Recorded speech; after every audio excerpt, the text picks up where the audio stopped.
수학 1 중간고사 대비 필수 개념 2024년 버전입니다. 제가 보통 학생들한테 고등학교 과정 수학은 학년이 올라갈수록 쉬워진다라고 얘기해요. 고등학교 1학년보다 고등학교 2학년 과정이 쉽고 고등학교 2학년 과정보다 고등학교 3학년 과정이 쉽다 이렇게 얘기를 하면 한 10% 정도 학생들은 제 말에 동의를 하고 90% 정도의 학생들은 제 말에 동의하지 않습니다. 제가 여기서 강조하는 부분은 제 말에 동의하는 사람이 있다는 거예요. 제 말에 동의하는 사람이 10%밖에 안 된다가 아니라 동의하는 사람이 있다는 것을 강조를 해요. 그러면 도대체 어떤 학생들은 학년이 올라갈수록 쉽다고 느끼고 어떤 학생들은 학년이 올라갈수록 어렵다고 느끼냐. 그거는 쉽게 말하면 중학교 1, 2, 3, 고등학교 1학년 과정이 있어요. 중학교 1, 2, 3학년 과정, 1학기 과정에서는 1차 방정식 1차 함수, 2차 방정식 2차 함수 이런 거 배우잖아요. 이거는 고등학교 1학년 때 추가로 배우니까 1학기 배운 것은 그렇게 큰 영향을 안 줘요. 근데 2학기에 배웠던 중학교 1, 2, 3학년 2학기 때 배웠던 도형 내용이 있죠. 그 도형 내용을 모르면 고등학교 올라가면 많이 힘들어 합니다.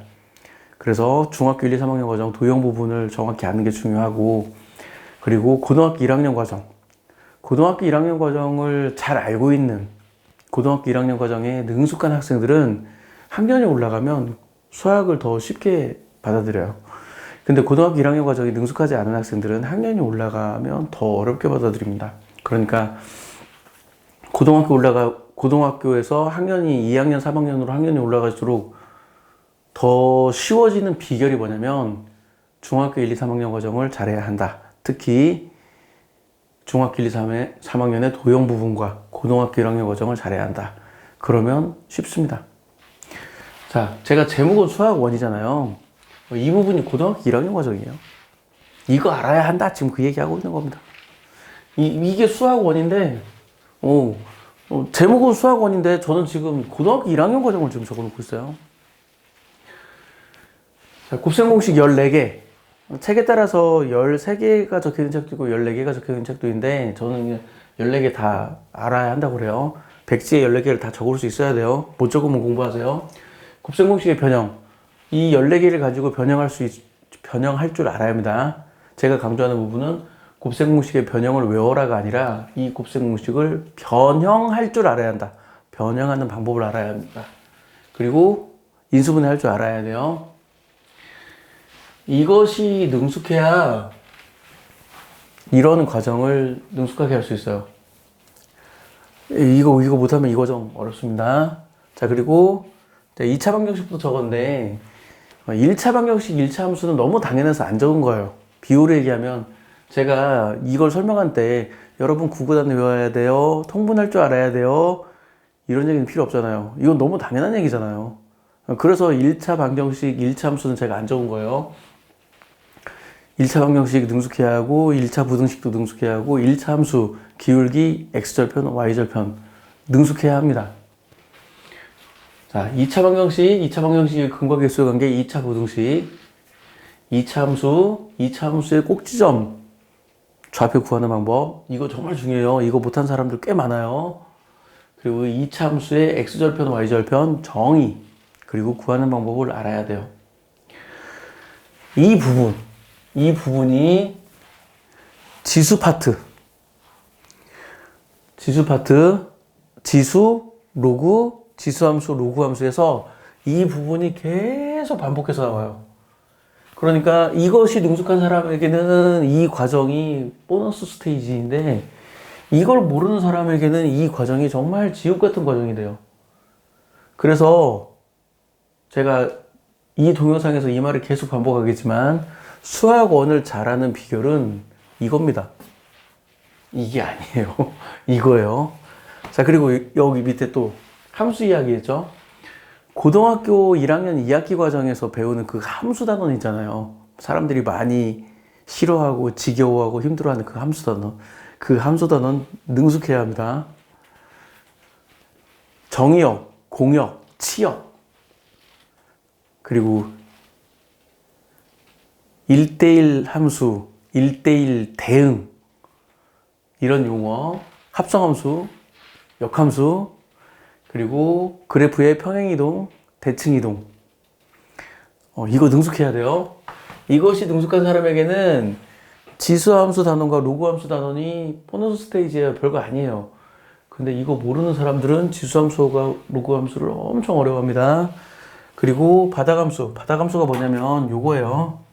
흔히 가우스 함수라고 하는 거. 바닥함수. 이 바닥함수 성질을 알아야 하고, 그리고 바닥함수의 그래프를 그릴 줄 알아야 돼요. 요런 거 그릴 줄 알아야 합니다.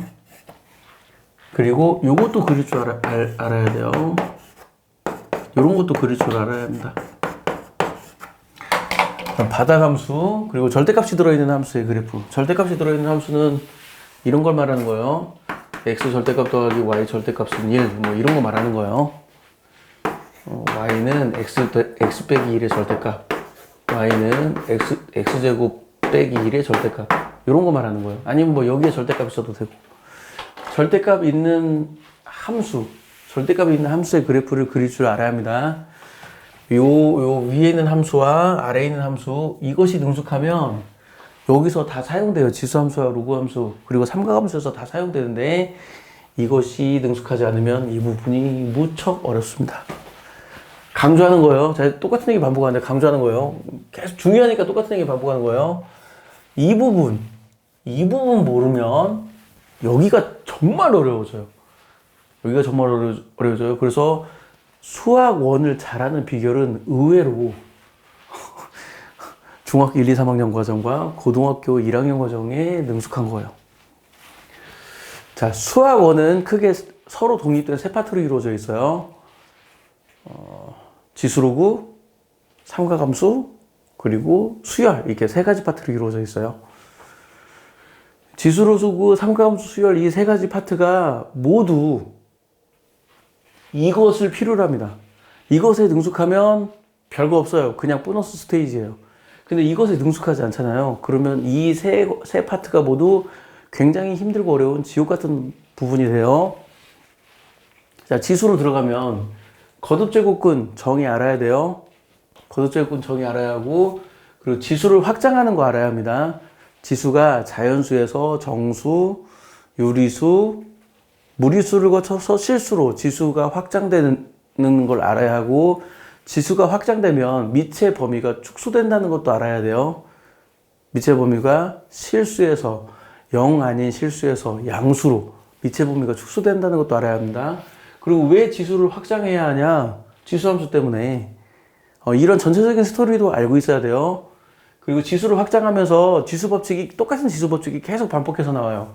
지수가 자연수일 때 지수 법칙, 지수가 정수일 때 지수 법칙, 지수가 유리수일 때 지수 법칙, 지수가 실수일 때 지수 법칙, 똑같은 지수 법칙이 반복해서 나오는데, 어떻게 지수가 확장되는지, 어떻게 밑이 축소되는지, 그 와중에서도 지수 법칙이 어떻게 반복되는지, 이 전체적인 스토리를 알고 있어야 돼요. 저는 지수 법칙을 8개 적으라고 그러는데, 뭐 사람마다 조금씩 달라요. 근데 저는 8개 적으라고 합니다. 그리고 로고의 정의 알아야 돼요. 로고 만든 사람이 존 네이피어인데, 스코틀랜드, 뭐 영국이라고 생각하면 돼요. 철자가 이게 맞나? 존 네이피어라는 사람인데, 존 네이피어가 로고를 만든 이유도 알아두면 로고를 배우는 데 도움이 되고요. 저는 학생들한테, 로고 배웠다는 학생들한테 저 이거 물어봐요. 너 2의 100제곱 로고표 이용해서 계산할 수 있냐? 이게 물어봐요. 대부분 학생들이 대답 못합니다. 이게 로고를 배우는 목적이에요. 그러니까 2의 100제곱을 로고표 이용해서 계산을 못한다면 다시 공부하세요. 이거 공부해야 합니다. 이거 공부 못하면 시험 문제 못 풀어요. 로그의 정의, 로그가 어떻게 정의되는지 알아야 하고, 그리고 밑조건, 진수조건 알아야 돼요. 밑조건, 진수조건 모르면 로그 방정식, 로그 부등식, 최대 최소 문제 틀려요. 지금의 나도 가끔 밑조건, 진수조건 생각 안 해서 틀릴 때가 있어요. 밑조건, 진수조건은 잊으면 안 돼요. 반드시 생각해야 돼요. 그리고 로그의 기본 성질 5개가 있습니다. 로그의 기본 성질 5개 기억해야 하고 증명할 줄도 알아야 돼요. 저는 증명까지 요구해요. 그리고 밑변환 공식. 책마다 밑변환 공식의 개수는 조금 다른데 저는 그냥 3개만 알으라고 그래요. 책에는 더 나와요. 밑변환 공식과 그에 파생된 공식이 몇 개 더 있어요. 근데 저는 그냥 3개만 알으라고 그러고, 그리고 상용로그 배울 때 정수 부분, 소수 부분 있죠. 그거 알아야 합니다. 그리고 2의 백제곱 구할 줄 알아야 돼요. 만약에 2의 백제곱이 잘 모르겠어. 그러면 상용로그 다시 공부해야 돼요. 로그의 성질 전체적으로 다시 공부해야 합니다. 그리고 이제 복리문제, 인구증가 문제 다 똑같은 문제인데 뭐 이런 거죠. 내가 은행에 돈을 넣었어. 은행이 매년 5%의 이자를 복리로 준다. 그러면 10년 뒤에 원금과 이자의 합계는 얼마냐? 이 문제와 어느 도시가 있는데 그 도시가 매년 5%씩 인구가 증가한다. 이 추세가 계속될 때 10년 뒤에 인구는 처음 인구의 몇 배가 되냐? 이 문제랑 그리고 뭐 유리 통과 문제도 있죠. 빛이 유리를 통과할 때 빛의 밝기가 5%씩 줄어든다. 유리 10장을 통과하면 빛의 밝기는 처음 밝기의 몇 배가 되냐? 이 세 가지 형태의 문제가 다른 문제처럼 보이지만 모두 다 같은 문제예요. 그리고 이 문제를 풀려면 모두 2의 백제곱을 구할 줄 알아야 돼요. 2의 백제곱 못 구하면 이 문제 못 구합니다. 못 풉니다. 그래서 이 복리 문제는 반드시 할 줄 알아야 돼요. 이게 나중에 수열 단원에서 또 돈계산 문제랑 관련돼 있기 때문에 복리 문제는 반드시 할 줄 알아야 하고 그리고 지수함수, 지수방정식, 지수부등식, 지수함수의 최대최소 로그함수, 로그방정식, 로그부등식, 로그함수의 최대최소 이 내용은 이쪽 함수를 제대로 알고 있으면 그러니까 평행 이동, 대칭 이동, 절대값, 합성함수, 역함수 이런 것들을 제대로 알고 있으면 여기는 진짜 별거 없어요. 보너스 스테이지야. 근데 이걸 모르잖아요. 진짜 어렵습니다. 진짜 어려워요.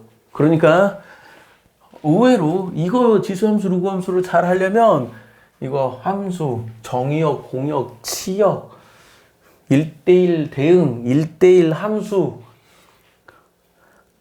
합성함수 뭐 이런 내용들을 정확하게 알아야 돼요. 계속 강조합니다.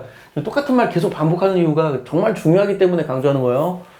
이걸 알면 보너스 스테이지, 이거 모르면 정말 지옥 같은 경험을 하게 돼요.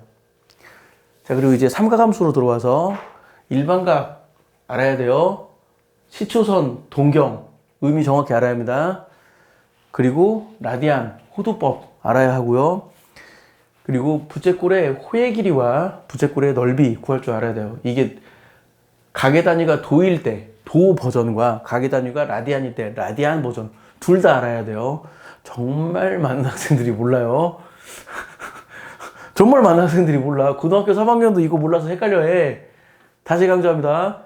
라디안 버전의 부채꼴의 호의 길이와 부채꼴의 넓이 구하는 방법과 도 버전의 부채꼴의 호의 길이와 부채꼴의 넓이 구하는 방법 알아야 합니다. 그리고 중학교 3학년 때 배우는 삼각비와 지금 현재 수학 1, 고등학교 2학년 과정에서 배우는 삼각함수의 공통점과 차이점을 알아야 돼요. 삼각비는 어떻게 정의해야 하는지, 삼각함수는 어떻게 정의해야 하는지 알아야 합니다.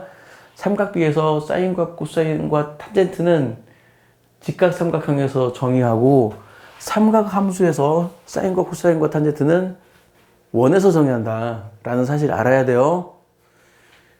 그리고 삼각함수 그래프, 삼각함수 최대최소 이것도 마찬가지로 요 부분 제대로 알고 있으면 이건 뭐 별거 없어요. 보너스 스테이지야. 근데 이거 모르잖아요. 그럼 정말 지옥 같은 경험을 하게 됩니다. 지옥 같은 경험을 하게 돼요. 그리고 보통 내신 뭐 학교마다 진도가 조금씩 다르긴 하지만 보통은 내신 중간고사 시험 범위는 여기까지예요. 여기까지. 학교마다 진도는 조금씩 다르지만 그렇지만 저는 학생들한테 여기까지 다 공부하라고 그래요. 왜냐면 이 밑에 있는 내용이 위에 있는 내용에 도움이 되기 때문에 저 밑에 있는 내용 다 공부하라고 그래요. 그래서 사인 법칙 알아야 하고 사인 법칙의 따름 정리도 알아야 돼요. 사인 법칙 때문에 파생되는 공식도 알아야 돼요. 코사인 법칙 알아야 돼요. 그리고 넓이, 삼각형과 사각형의 넓이 구하는 방법 알아야 되고 제가 엄청 강조하는 거 S는 2분의 1 AB 사인 세타 이거 정말 중요합니다. 내가 그렇게 학생들한테 이거 잊지 말으라고 그렇게 강조해도 애들이 다 잊어버려요. 이거 잊으면 안 돼요. 내가 중학교 3학년 학생들한테도 이거 잊지 말라고 그러는데 계속 잊어. 그리고 이제 중학교 때 배웠던 여러 가지 도형에 관련된 성질들을 알아야 돼요. 삼각함수를 잘 알려면 그 중에 특별히 여러 가지 도형의 성질을 알아야지만 이것만 알면 된다는 뜻이 아닙니다. 여러 가지를 알아야지만 특별히 이걸 강조하는 거예요. 삼각형의 오심을 알아야 합니다. 오심은 5가지 심을 가리켜서 오심이라고 그래요. 외심, 내심, 무기중심, 수심, 방심. 이렇게 삼각형의 5가지 심에 대한 성질들을 다 알고 있어야 삼각비기 단원 문제를 풀 수 있어요. 자, 마무리할게요. 수학원을 잘하려면 정말 의외로 중학교 1, 2, 3학년 과정 도형을 잘해야 한다. 그리고 고등학교 1학년 때 배웠던 고등학교 1학년 1학기 과정에서 배웠던 내용, 그리고 2학기 과정에서 배웠던 내용을 잘 알아야 한다. 이게 능숙한 사람들은 수학원이 쉽다. 보너스 스테이지다. 이걸 강조하고요. 여기서 능숙하라는 말은 무슨 뜻이냐면 생각하면 안 돼요. 아무 생각 없이 그냥 착착착착 나와야 돼요. 비유로 말하면 뭐냐면 통분하라라는 문제를 한번 생각해봐요. 이거 통분해라. 초등학생들, 경험이 부족한 초등학생들은 이걸 통분하라 그러면 막 고민하겠죠. 하지만 고등학생들은 어때요? 이거 통분하라면 고민해요? 아무런 고민 안 하잖아. 그냥 아무런 고민 없이 그냥 이렇게 쓰잖아요. 아무런 고민 없이 쓰잖아요. 아무 생각이 없어야 돼. 그냥 저절로 수행이 돼야 돼. 능숙하게 착착착착 돼야 돼요. 곱셈공식 적어라. 아무 생각 없이 그냥 14개가 적어줘야 돼. 곱셈공식의 변형, 아무 생각 없이 곱셈공식의 변형을 할 줄 알아야 돼요. 인수분해도 마찬가지. 2차 방정식, 근과 계수의 관계, 2차 부등식, 2차 함수, 2차 함수 꼭정 구하고, x절편 구하고, y절편 구하고, 2차 함수의 그래프 그리는 거 아무 생각 없이 능숙하게 차차차차 돼야 합니다. 그러면 이게 쉬워. 정말 아무것도 아니에요. 보너스 스테이지예요. 이 함수에 관련된 것도 마찬가지예요. 이거 아무 생각 없이 그냥 능숙하게 차차차차 될 정도가 돼야 돼요. 그러면 이거 아무것도 아니야. 그냥 보너스 스테이지야. 근데 정말 많은 고등학생들이 이걸 몰라. 이걸 모르니까 여기 수학원을 엄청 어려워요. 정말 지옥 같은 경험을 하게 돼. 정말 강조합니다. 정말 반복해서 내가 얘기하는데 정말 중요하니까 반복해서 얘기하는 거예요. 정말 강조합니다. 수학원을 잘하는 비결은 놀랍게도 중학교 1, 2, 3학년 과정과 고등학교 1학년 과정을 정확하게 하는 거예요. 만약에 중학교 1, 2, 3학년 과정과 고등학교 1학년 과정을 잘 모른다. 그러면 다시 공부하세요. 고등학교 1학년 책 펴서 다시 공부하세요. 그리고 이걸 다시 보세요. 그러면 쉬워집니다. 자, 중간고사 준비 잘 하시고요. 좋은 결과 있길 바랄게요. 마치겠습니다.